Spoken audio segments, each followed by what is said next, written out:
Buenas, soy Eduardo Moyano y me toca la tarea de tratar de recordar y de transmitirles quién era para ustedes Luis Alberto Camacho, el cabeza para muchos o Marcos para otros. Lo primero que quiero decir es de que el cabeza era un tipo muy especial, pero también está comprendido dentro de... Le tocó vivir un tiempo o una época muy significativa y que nos marcó a muchos de esa generación en la década del 70 y que gracias tuvimos la suerte de convivir con él como amigo y también en otras actividades. Me pidieron un poco contar la historia de un viejo compañero y amigo sobre todas las cosas. Mi nombre es José Piscopo. No soy oriundo de Paso de los Toros, soy hijo adoptivo o adoptado del pueblo ese, pueblo querido, que más allá de que yo nací en Paysandú, cada vez que me preguntan de dónde soy, digo que soy de Paso de los Toros, porque en definitiva fue la parte de la niñez, de la adolescencia que marcó más mi vida. Y bueno, hablar un poquito de lo que fue Luis Alberto Camacho, para nosotros el cabeza o el cabecita, y nos conocimos en el liceo, digo, no me acuerdo puntualmente, no recuerdo el momento, pero son de esas cuestiones que se dan, que se van generando comuniones entre algunos compañeros y amigos, y que antes de ser compañeros, diríamos, de transitar el mismo camino, fuimos amigos. Y bueno, de ir a la playa, de tocar la guitarra, de cantar, de conversar, de tener sueños, de ser rebelde sin causa. Y por ahí empieza un poco la amistad. Más allá de que estábamos dentro del mismo camino, pero cada uno tenía su propia militancia, y en realidad no hablábamos mucho de política con Luis Alberto. Con aquel hablábamos mucho de literatura, escribía muy bien, cosa que yo comentaba con Dardo hace unos días por teléfono, y Dardo no sabía de esa virtud del cabeza. Tenía una gran facilidad para escribir y para transmitir las cosas, era muy descriptivo, y era muy lector de la historia. Y lo que sí recuerdo que era un buen estudiante de literatura, porque además teníamos un buen profesor, y quizás eso también era parte de su personalidad, ¿no? Rebeca Camacho, hermana de Luis Alberto Camacho, un año menor que él. Yo sigo acá y él no.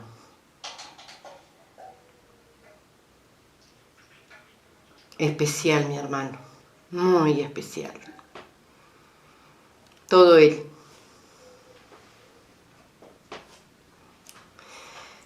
Recuerdo que yo me enteré, que nos enteramos la familia, que él estaba militando por sus ideales tan complejos en aquellos momentos, tan complejo como vivir, que lo entendí después que leí sus cartas. Bueno, el cabezón Luis Alberto Camacho, nos conocimos en la adolescencia, ¿sí? Para hacer un raconto, yo iba a la UTU, el cabezón estaba en el liceo. Yo creo que los intermediarios de que nos conociéramos fue José Piscopo, Patriti, que venían ellos de Paysandú y fueron a la UTU. Y de ahí fue que nos conectamos y bueno, hubo una conexión de esas espontáneas muy linda en cuanto a tener similitudes y a coincidencias. con el tiempo que estamos viviendo, pero especialmente con el arte, con la música. Yo siempre ya andaba a cuestas con mi guitarra. Y bueno, y ahí surgieron cosas porque claro, esa espontaneidad que teníamos, eran tiempos tan lindos. Y bueno, y después viene, digo, hay todo un proceso, un periodo ahí que no es muy largo además, ¿no? Porque serán 3, 4 años de amistad y de convivencia allá en Paso de los Toros. Lo que más recuerdo también además eran las épocas de playa, que arrancábamos todo para el río, que era... Además teníamos una playita que la habíamos bautizado Playa Girón. Un poco haciendo un paralelismo con la historia de Centroamérica y de la Revolución. Era Playa Girón, que íbamos una barrita ahí de gente que nos juntamos ahí, pero no porque no estuviéramos integrados al resto de las otras playas, pero era una playita más comunitaria, más íntima ahí, y le habíamos puesto Playa Girón. Y ahí nos juntábamos. Sí, pero estoy hablando de 14, 15, 16 años, en gurises, ¿viste? Ese es un lindo recuerdo porque él siempre era fanático de esa playita. Así que nos juntábamos, así, los veranos eran donde más nos veíamos. Y después siempre andábamos juntos, en las juntadas esas de ir a algún baile o de juntarnos como amigos, como compañeros. Él iba mucho a casa. Yo nunca fui a la casa de él, porque nunca pudimos ir a la casa de él. Pero él iba mucho a casa, a veces se quedaba y le entraba las milanesas, le gustaban bastante las milanesas, porque mi vieja hacía unas milanesas espectaculares. Aparte de ser introvertido, tenía una particularidad. El Cabeza llegaba bien a todos. Era un loco alegre, que transmitía siempre palabras de aliento para todos. Le gustaba leer mucho, tal vez por eso teníamos afinidades en común. Le gustaba leer, escuchar música, y paradójicamente era fanático de los Creedence, que en esa época algunos, por moda o porque nos llegaba más, escuchábamos los Beatles. Y a través de él escuché y después vi por primera vez quién era Jimi Hendrix, que yo de música y de guitarrista no sabía nada, digo yo y muchos más. Compartíamos la afición al cine también. Teníamos una barra de 4 o 5 que andábamos siempre juntos. Y una característica justamente de que él era uno de los que nucleaba esa barra. Había una revolución de primavera por toda América Latina o por todo el mundo. Y bueno, y a nuestra manera, en nuestro pueblo, chiquito, pero teníamos ganas de hacer cosas. Y de ahí me recuerdo, por ejemplo, una que hicimos en el Cine Roma. Allá se acostumbraban en aquella época los festivales de primavera que se hacían estudiantiles, ¿no? Lo hacía el liceo, lo hacía la UTU, y bueno, entonces hubo una idea ahí, el Cabezón muy involucrado con eso, de hacer un festival musical en el Cine Roma. Y él se encargaría de conseguir el cine, porque su madre y el compañero de su madre eran los dueños del cine. Y bueno, ahí surgió toda una cosa y entramos a preparar qué iba a cantar cada quien y todo eso. Y lo quisimos hacer de una forma comprometida también con el momento, hasta decidimos qué iba a cantar cada uno. Y bien recuerdo, recién salía la milonga del pelo largo de Dino, que a mí me encantó desde el arranque.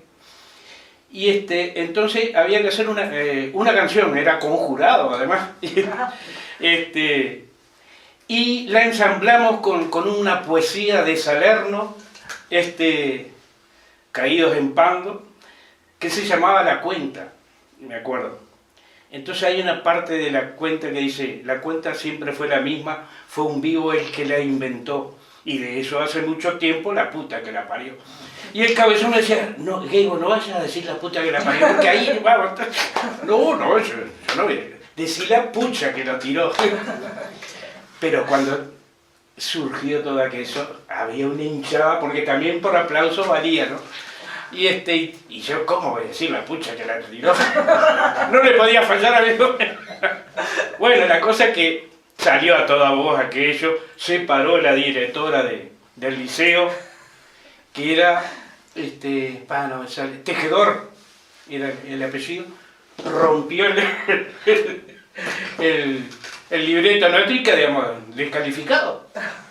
Pero como habíamos ganado por aplauso, José Piscopo era otro integrante y Heriberto González. Yo me acuerdo que tocaba el bombo ahí en ese tiempo. Y nos permitieron hacer otra canción. Y el flaco me dice, bueno, si subimos, hacemos hasta siempre. Si no, no subimos nada. Entonces no vamos a subir nada porque vamos a ir presos. Bueno, y así quedó esa anécdota con el cabezón de ese festival. Desde el punto de vista como gurises, en los cumpleaños, por ejemplo, algunos éramos más introvertidos o más tímidos para salir a bailar, por ejemplo. Y el cabeza era el hombre que llamaba la atención porque le gustaba bailar el twist, como se llamaba, ¿viste? Y salía inmediatamente a bailar. O se ponía a armar un tabaco, sin ninguna clase de problema. Y además la particularidad que tenía y que nos llegó y hasta el día de hoy a muchos decimos que sigue estando, es de que estaba solo. Es decir, su familia prácticamente éramos sus amigos. En su casa, salvo la Rebeca, la hermana que lo sigue, no tenía la comprensión como tal vez tuvimos la suerte otros de tener la comprensión de nuestra manera de ser o de pararnos ante determinadas cosas que pasaban en nuestro hogar. El cabeza no la tenía. Y bueno, después ahí la vida nos rumbió para algunos lados, su militancia, yo no participé de su militancia política, yo estaba por otro lado, pero bueno, después en el año 72, por septiembre, por allá, mediados de septiembre, nos vinieron a buscar a todos, ¿viste? Esa barra grande, ¿viste? Algunos con alguna evidencia y otros por las dudas. Y por las dudas terminamos todo. Pero eso fue por razones políticas. Sí, fue por razones políticas, pero algunos era sí, con evidencias claras y otros era por las dudas.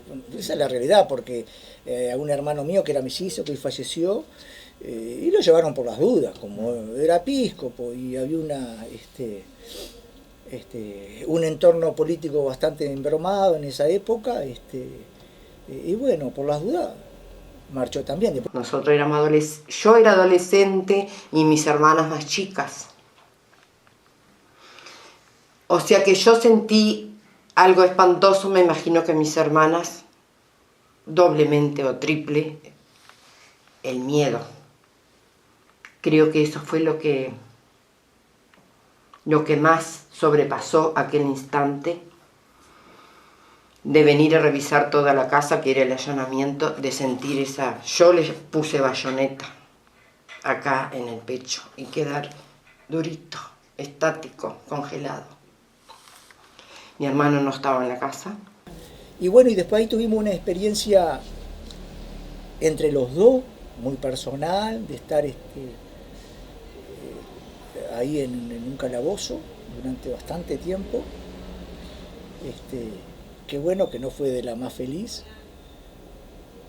Y quizá eso ahí nos generó una amistad un poco más profunda. Y bueno, después cuando nos dieron la posibilidad nos posibilitaron la salida ahí de la detención. La edad que tenía. Y teníamos 17, éramos los dos menores, los dos menores éramos, sí. Éramos unos gurises, yo no te digo que, que estábamos como gurises inconscientemente, no, éramos conscientes, pero también había pienso, yo por lo menos hablo por mí, ¿no? Había todo si hubiéramos sabido lo que nos iba a pasar, no, quizás, no sé, no hubiéramos hecho, no hubiéramos participado, militado, pero los dos éramos conscientes de lo que habíamos hecho, y no estábamos arrepentidos de nada.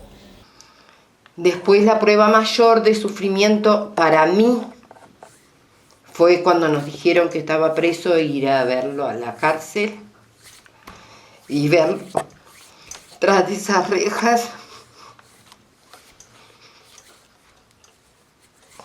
Fuimos con mamá y yo, que era la más grande.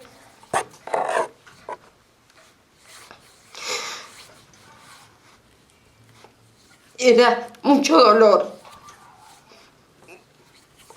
como el que siento y el que he sentido todos esos años de desaparición, pero aún con la ilusión de que estuviera vivo.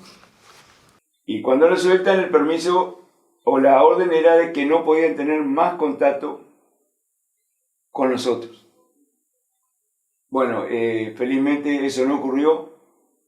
Aquel se reintegra al liceo y nos encontrábamos todos los días, íbamos al Club 25, supuestamente a jugar al ajedrez. Ninguno de los dos sabía, colocábamos las fichas, las piezas, y ahí nos dedicábamos a hablar de la pasión que había en ese momento, que era la política. Y en función de eso después se armó otro grupo de estudio. Y bueno, salimos, no teníamos posibilidad ninguna en el pueblo, de nada, ni de estudio, ni de trabajo. No sé si éramos las ovejas negras Yo te iba a preguntar por qué no tenían posibilidades. Y por qué no, porque y nosotros pertenecíamos, por la condición y pensamiento político, éramos la orilla social, por poner un calificativo suave, ¿está? Además, si no es que perdimos amigos, mucha gente se alejó, mucha gente, sin lugar a dudas, eran amigos, los amigos siempre fueron fieles, pero mucha gente se alejó. Y yo, por suerte, tuve el apoyo incondicional de mi familia, pero en el caso del Cabeza no. Yo sé que él tenía con una hermana una buena relación, pero era muy chica. Y después tenía otros hermanos que eran mucho más chicos también, y los papás estaban separados, y había todo un entorno muy especial ahí en la familia de aquel. Y de eso sí es lo que no me olvido. Estamos en la playa, en la Correntada, un día de verano. Hay una foto mediante y el Cabeza nos dice que no se quiere ir, que la ve difícil, además estaba sin documento, pero que en la casa no lo quería. Y lamentablemente lo que estábamos ahí o lo que quedamos ahí, no podíamos darle eso que en ese momento él necesitaba. Yo quiero que también se sepa un poco el contexto de Pastor Toro en ese entonces, lo que era. Pastor Toro tenía un batallón, tenía una división, tenía la casa de general, estaba el cuartel general, y la gente que habían tenido problemas políticos, prácticamente era un seguimiento todos los días, ¿no? Y más lo que habíamos pasado. Y se va. A los días se va y nunca más. Nunca más supimos de él. Hasta que viene la noticia de que lo habían matado. un poco eso, ¿viste? Y bueno, y esos son los recuerdos que tengo de él, y después algunos recuerdos puntuales, ¿viste? Yo qué sé. Nosotros teníamos un fondo grande y después de la playa mi casa quedaba un poco de pasada para la casa de algunos otros amigos y nos íbamos por ese fondo que había una hamaca grande, esas de jardín que se hamacaban y nos sentábamos a tomar mate o a conversar, ¿viste? De todo, de todo. Lo que sí yo compartía mucho con él era el tema de la música. Yo era de los que me gustaba el rock and roll de la época y ese tipo de cosas, y él también. Y él me hacía entrar cuando en el año 69, mirá, bastante antes de lo que estaba contando, en el año 69, cuando la película Woodstock, él me hacía entrar, como él era, el padrastro era el dueño del cine de Roma, claro. Él me hacía entrar, la vi como 10 veces, ¿viste? Todas las veces, es decir, la daban un viernes, sábado y domingo, y lunes la película. Bueno, todos los días que la dieron, todos los días, pagué un día entrada, todos los otros días él me hizo entrar. Y me hacía entrar por una puertita lateral que había un pasillito por afuera del cine y una puertita que creo que en el fondo vivía la mamá y estaba él, bueno, no recuerdo bien. Y él me hacía entrar, eso es un recuerdo, ¿viste? Porque él también le gustaba lo que a mí me gustaba, que no eran muchos los que curtíamos el rock allá en Paso de los Toros, porque... Claro. Oh, Sí, Dardo Para que contaba- llegara ya algo, Dardo contaba de Jimi Hendrix, ¿no? que ahí lo Creedence, conoció a seguro. Jimi Hendrix. claro, además, vos sabés una cosa, que el Cabeza era parecido a Jimi Hendrix, además. Cuando Dardo nos contó, yo pensé Sí. lo mismo. Vos sabés que era Ahí. parecido, yo tenía un póster, me acuerdo, en mi habitación allá en Paso de los Toros de Jimi Hendrix, grande, un póster grande, y era el Cabeza Camacho, era igual, porque además Jimi Hendrix tenía unos bigotes incipientes y el Cabeza también tenía unos bigotitos incipientes que se hacía el hombre y se lo dejaba, pero no dejaba de ser una pelusa, ¿viste? Claro. Nos quedan algunas fotos, nos quedan en lo personal los libros que leímos juntos. Leímos El arte de amar y El miedo a la libertad de Fromm. Por eso te decía que teníamos cosas en común que nos gustaba leer y que a veces nos jodían. Ustedes pasan leyendo. Y cuando yo contaba de la película que fuimos a verla, la de Busco mi destino y Woodstock, que ahí por primera vez conocí a Eric Clapton, Jimi Hendrix, John Baez. Pero hay una película sí que tiene lo gracioso. En ese entonces dieron El Exorcista. Y tiene una escena muy fuerte que es cuando la muchacha está poseída y hay un vómito. Y el efecto está muy bueno. Ese vómito se lo contagió el Cabeza, que el Cabeza terminó vomitando en plena sala, ¿viste? Se armó un despelote bárbaro, ¿viste? Se fue. Y nosotros tuvimos que salir también porque... Bueno, son esas cosas, ¿viste? Y bueno, el Cabezón era de esos tipos que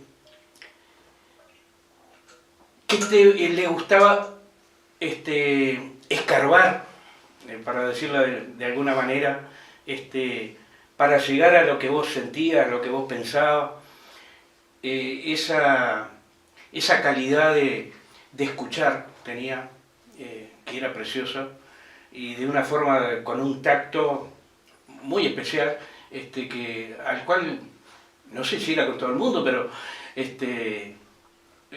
uno se abría, podía hablar sinceramente con el corazón, como le decimos, por esa forma de ser de él. Era un tipo cálido, un tipo que no tenía tapujos, que no andaba con armaduras. Mi hermano, como dije, no teníamos un trato muy asiduo porque él pasaba mucho fuera de la casa y después más de ese acontecimiento de estar preso, más. No puedo decir dónde estaba, me enteré después con los años, pero en esos momentos no sabía dónde estaba, entonces teníamos poca comunicación. Pero sí, cuando hablaba con personas que que iban al liceo igual que él y que yo, siempre dejaban traslucir en sus palabras la bondad de mi hermano, el compromiso. O sea que empecé a conocer a la real esencia de mi hermano a través de las palabras de sus amigos, de sus compañeros. Entonces ahí tuvimos un lapso en el liceo que estuvimos juntos unos meses. Fue como que pude disfrutar a mi hermano y después se tuvo que ir y ya no lo vi más.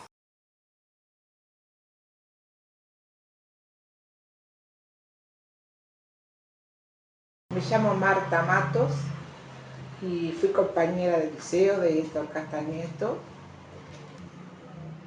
No es fácil esto para mí. Normalmente soy muy dicharachera, pero este tema me duele mucho. Y bueno, decir de Héctor. Cuando hablamos con otros compañeros del liceo, que todavía seguimos tratándonos, siempre decimos, no era para este mundo. Primero porque estábamos en la edad de la bobera, éramos adolescentes de 13, 12 años, y Héctor siempre fue distinto a nosotros, siempre muy maduro para la edad que tenía, pero muy... Cuando salíamos del liceo, había un grupito, y éramos un grupito de 5 o 6. Yo en realidad era la que vivía más cerca, media cuadra del Varela, es decir, cruzábamos a Acevedo, caminábamos unos 50 metros y yo ya estaba en mi casa. Pero esto nos acompañaba a todas, a cada una nos iba dejando en la puerta de la casa. No sé cómo haría con Charlie Criado, porque con Charlie Criado siempre volvían al barrio, que vivían ahí en Pocitos, y era muy buen dibujante. A veces juntábamos las moneditas que nos daban nuestros padres y nos hacíamos los adultos, íbamos a tomar el café a la Esmeralda. Y Héctor con las servilletitas hacía unos dibujos que los recortaba y quedaban como unos acordeoncitos que uno de haber en el Museo de la Memoria, porque yo uno doné, y hacía cosas preciosas Héctor. Y siempre tenía esos detallecitos, bueno, hacía una esta para fulanita, pero no era que lo hiciera porque éramos muchachas, también lo hacía para los varones, los compañeros varones. Y siempre fue eso, muy inteligente, muy tímido.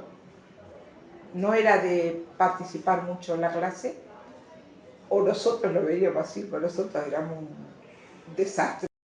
Una anécdota muy linda de Héctor es que cuando nació Micaela, que es mi sobrina de adopción, él decía, por ahora no necesito más nada, tengo a Micaela.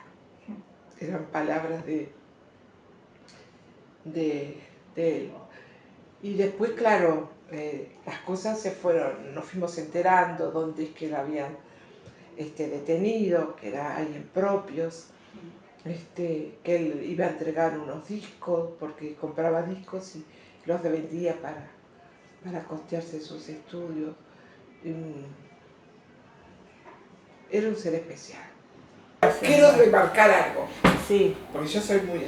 Era un churro, como decíamos en nuestra época. Lo vimos en la foto, sí, No, y siempre impecable. En persona. ¿Cómo me enteré de su desaparición? Yo iba en un 427, no me olvidé jamás, por la calle Soriano, y compro un diario en Elonio, porque en aquella época también subían los diarios a vender Elonio, y abro y veo una foto chiquita así de Héctor y decía joven desaparecido.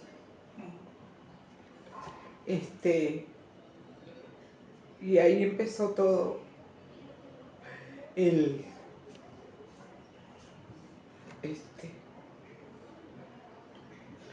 movimiento de los compañeros, los poquitos compañeros que nos reuníamos en aquella época, de saber dónde estaba Héctor. Y lamento muchísimo que le haya pasado lo que le pasó. Por ser solidario y haber tenido una generación de adultos, porque al lado de nosotros eran adultos, tan faltos de moral. No quiero ser igual que ellos, pero realmente muchas veces he deseado que les pasara eso o peor. Peor. Porque a la edad que tengo soy una mujer grande, con nietos, hasta con bisnietos. El dolor no ha cedido, para nada. Viendo y tratando a Micaela y a Anita, realmente han dejado una generación destrozada por el dolor, y que, a ver, yo no tengo un familiar, tengo un amigo. No quiero hacerme idea lo que puede ser tener un familiar desaparecido o ver cómo se veía hasta que partió a Luisa Cuesta reclamando por su hijo.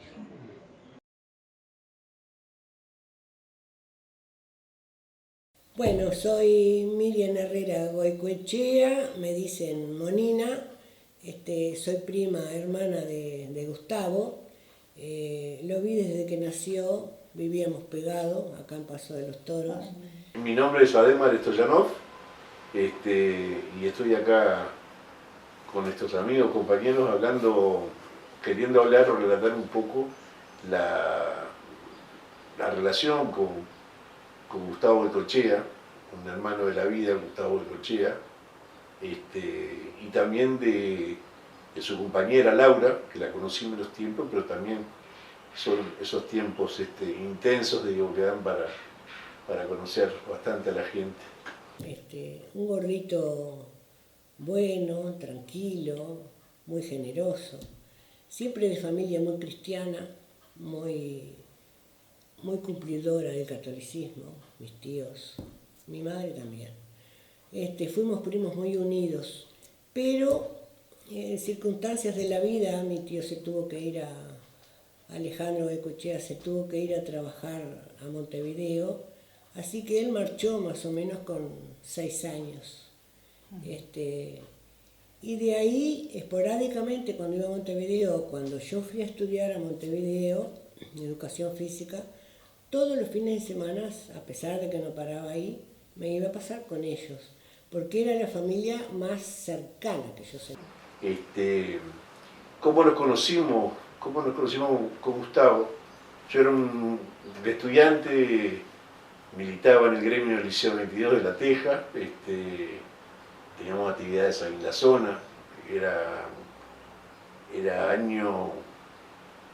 año 70, 71, eran los prolegómenos, digamos, de la creación del Frente Amplio, de una gran efervescencia popular, y bueno, los estudiantes a veces hacíamos cosas, como siempre, nos íbamos un poco de mambo, y a veces teníamos alguna historia con los gremios de la zona que generalmente estaban conducidos por sectores más moderados, sectores más, pero siempre había grupos de minoría. Uno de esos grupos de minoría era el flaco Gustavo, que jugaban más bien a entender un poco lo que era nuestra militancia, y bueno, se fue una relación con Gustavo y con el petiso. Sé que iba a la Sagrada Familia, lo veía allí en el apartamento, donde yo pasaba los fines de semana. Un gurí seguía siendo muy tranquilo, muy bondadoso y muy solidario, como lo fue toda la vida, según muchos testimonios, ¿no?, de familiares. Y con Gustavo se empezó a dar una relación que yo qué sé, pasó por todas esas etapas de militancia, de hacer cosas en la zona, pero también por tener un relacionamiento más social, de ir a casa, comer, salir a algún lado. Me acuerdo que una prima de mi compañera también, que estaba medio enamorada de él, entonces salíamos y armábamos ahí. Pero el flaco era muy, evidentemente no estaba pensando en una relación tan por pero era tan caballero que le costaba, y pobre flaco, le sacamos 2 o 3 veces que le hacemos la vida complicada. Pero bueno, pasaron esos momentos, pasó todo el año fermental del 71, 72,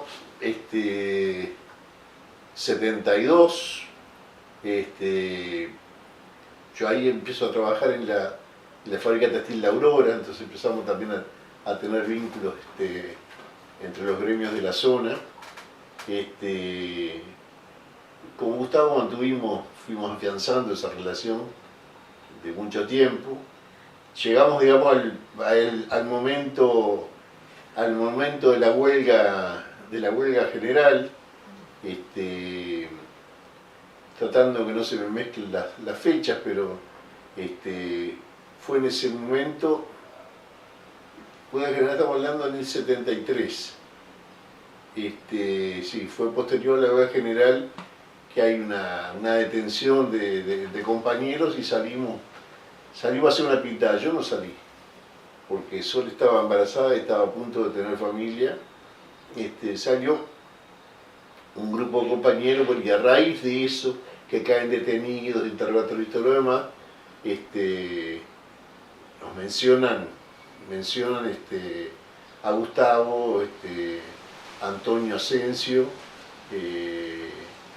y a mí, y el padre de quien aparentemente se había medio quebrado ahí, nos avisa, pasa por el BAU y les avisa de que había ocurrido eso, y bueno, inmediatamente tomamos la decisión. Esa noche yo no dormí en casa, y el flaco, traté de convencerlo de que no durmiera en la casa tampoco, y con Gustavo hemos tomado la decisión de irnos a Buenos Aires a esperar a ver un poco cómo evolucionaban las cosas. Tampoco era una idea de irnos. Y nos fuimos a la Honda, nos tomamos la Honda hasta Colonia, y Colonia, de Colonia cruzamos a Buenos Aires. Y el flaco tenía unas dudas bárbaras, sobre todo por el daño que le podía estar haciendo a su vieja. Era lo que a él le preocupaba. Hasta que conseguí, nos costó un poco conseguir trabajo al principio. A todo eso, Sol, mi esposa, había quedado en Montevideo. Mi hija nace el 2 de febrero del 74, y ella estaba acá y yo estaba en Argentina. Bueno, después ella va para allá, y con Gustavo tuvimos algunos trabajos. Estuvimos trabajando en una estación de servicio ahí en el camino Cintura de Buenos Aires, en medio de la periferia de Buenos Aires, y ahí hacíamos 12, 13 horas. Muchas después conseguí una portería. Gustavo siguió viviendo en la pensión, y ya nos veíamos más en actividades, digamos, cuando nos reuníamos políticamente, que era semanalmente, a veces cada 15 días, que nos estábamos en casa o en otro lugar. Y bueno, y ahí mi hija creciendo, y de ahí, bueno, en casa él era el tío Bigote. Cuando hablábamos con Natalia, porque después muchas fotos que se lo ve de barba, pero yo, en realidad, Gustavo era un bigote denso, una mirada profunda, un bigote denso.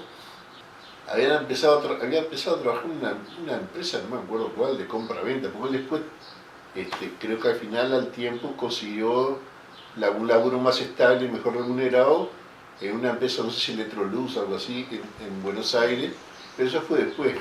Cuando se conoció con Laura era algo que vendían algo que no recuerdo qué era, pero sé que estaban ahí, bueno, empezaron a estar juntos y les tocó el mismo grupo de salir y todo lo demás, y bueno, y ahí vino el flechazo. Ya al poco tiempo la conocimos, vino con ella a casa. La verdad era un personaje divino, muy ingenuo, a veces muy en algunas cosas. Un día la dejamos en casa, salimos a hacer unas compras y ya había quedado lavando unas cosas en la cocina. Cuando llegamos salía agua por debajo de la puerta y ya estaba ahí, seguía lavando, cantando, que esto y que el otro, ni se había enterado. Estamos en un apartamento chico, pero lo cierto que sí, Buenos Aires estaba complicado. De todas maneras, complicado en 75, cuando nos volvimos, en realidad empecé a tener una saturación de Buenos Aires, esa sensación de estar como atrapado, y es la que yo sentía. Alguna vez lo hablaba con el Flaco, pero el Flaco estaba en otra, construyendo una relación, y todavía lo terrible, se vio todavía, lo de la AAA estaba más focalizado en dirigentes políticos y todo lo demás, que también te levantaban o te ametrallaban en la calle, cosas, pero eran más objetivos. Lo masivo vino después, ¿no? Lo masivo vino después del golpe. El golpe de marzo del 76. Sí. Y ahí ya estaba Nicolás, el hijo. A los 2 años de ellos casarse con esta muchacha, con Graciela Basualdo, que nosotros siempre la conocimos como Laura, se hacía llamar así, le gustaba. Ella vivió, según también un testimonio, en Uruguay junto con su padre, que era abogado, pero ella nacida en Argentina. Cuando volvió allá se conocieron con Gustavo y formaron pareja, y en el año 75 nació Nicolás. Pero lo cierto que sí, Buenos Aires estaba complicado. De todas maneras, complicado en 75, cuando nos volvimos, en realidad empecé a tener una saturación de Buenos Aires, esa sensación de estar como atrapado, es la que yo sentía. Alguna vez lo hablaba con el Flaco, pero el Flaco estaba en otra, construyendo una relación, y todavía lo terrible, se vio todavía, lo de la AAA estaba más focalizado en dirigentes políticos y todo lo demás, que también te levantaban o te ametrallaban en la calle, cosas, pero eran más objetivos. Lo masivo vino después, ¿no? Lo masivo vino después del golpe. El golpe de marzo del 76. Sí. En el año 77, cuando fue la razzia en Argentina, en el 76-77, a él le tocó en el 77. Él era militante de los GAU, Grupos de Acción Unificadores. Hubo una persecución política muy grande. Los milicos fueron perdón que me exprese así, ¿no? Los militares fueron al apartamento, se los llevaron presos y robaron absolutamente todo lo que pudieron, según me lo contó el padre de él, un tío, que fue el encargado de ir a buscar al niño que quedó en banda en ese corredor, y que una vecina pudo manotearlo y meterlo para adentro. 2 veces, creo que 2 veces estuvo por acá con Nicolás a través de los abuelos. Bueno, y una vez que la vimos en casa de Gustavo, y otra vez creo que vino estábamos en casa de los viejos, de mis viejos, y fueron ellos por ahí con Nicolás chiquito. ¿Y cómo eran su personalidad? El Flaco, si tenés que definirlo, un hombre esencialmente bueno, no voy a decir un hombre esencialmente bueno, son tipos que no tienen maldad, cierta ingenuidad, esa empatía y ese amor. Él era, yo decía, hoy era creyente, era un creyente en serio. No era que estuviera rezando cada rato, ni que anduviera con cruces para todo, pero era un tipo que tenía una práctica cristiana fuerte, cosa en la que no coincidíamos para nada. Pero cuando al flaco lo acorralabas para, pues, ¿y dónde está Dios? Terminaba vos y decía, Dios está acá. Y bueno, era una forma de interpretar, que yo, muy que también que creía que lo estaba desarmando, también me dejaba medio desarmado. Bueno, y no se pudo, por el boca a boca, a veces, de alguno que se había salvado dentro de eso de los pozos, Orletti, se pudo saber que ella estuvo, porque no se podían sacar la capucha. Entonces, uno al lado del otro, dijo, yo soy fulana de tal, por si salís, avisás. Era la única forma de saber. Después no se supo más nada, absolutamente. Lo único que se cuenta es con los testimonios, esto que te digo, de los amigos de él, de cómo fue, de cómo era su personalidad, su forma de ser, un muchacho solidario. Y me emociona. Es un dolor muy grande. Es una cosa que no se puede asumir a pesar de los años. No se puede cerrar. No se puede cerrar. Y bueno, y con amenaza y todo, al final del día me dejan de vuelta en la teja, pero ahí ya dije, vamos a empezar a hacer y tal, nos fuimos. Al mes y medio salí yo para Brasil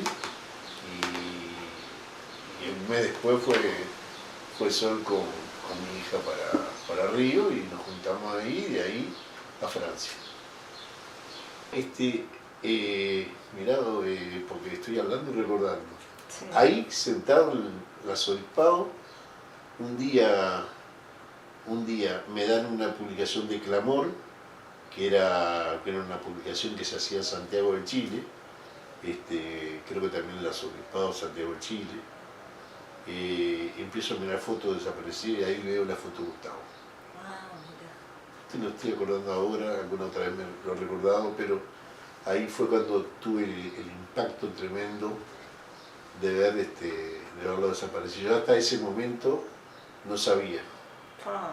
Estamos hablando de noviembre, primeros días de diciembre del 78. Yo no sabía que Gustavo estaba desaparecido.